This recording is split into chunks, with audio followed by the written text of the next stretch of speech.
Les réalités territoriales, l'existant, les usages et partages, les modes constructifs, les matériaux et la question des énergies.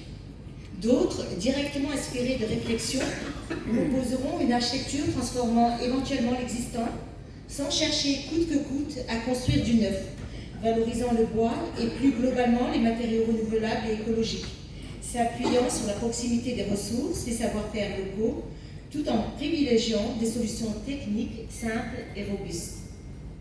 La dimension paysagère du projet est souvent mise en avant, intégrant le territoire à la réflexion.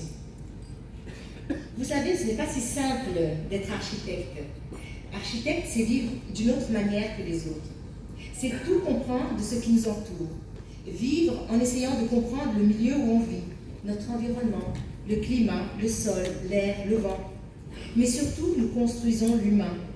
Et l'homme n'est pas si simple. C'est pour un homme, une femme, une famille, des employés, des voyageurs, des populations aux désirs et besoins différents, auxquels il faut répondre pour qu'ils soient confortables dans leur corps et dans leur esprit. On nous demande ainsi d'être aussi anthropologue, sociologue, psychologue.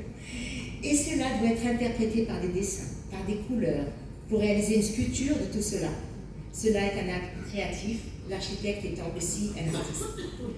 Enfin, transmettre des sentiments est l'essence même de l'acte architectural.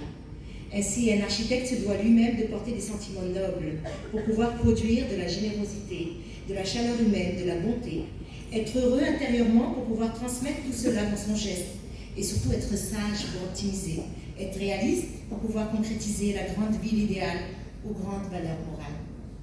L'architecture est le seul art total susceptible de changer la vie matérielle en imaginant des bâtiments et des villes réellement conformes aux aspirations de l'homme moderne, avec ce devoir de préserver notre mémoire, référence historique, spatiale et culturelle de la ville marocaine. Ce sont tous ces concepts qui ont été soulevés dans le dépouillement et l'analyse des projets présentés. L'innovation n'est pas réservée à une élite, elle doit concerner le plus grand nombre, surtout en cette période où le besoin d'idées et de les partager est essentiel pour réussir la nécessaire transition vers un avenir durable. Et Archimédia contribue à faire connaître les jeunes architectes en leur offrant l'opportunité de présenter leurs projets.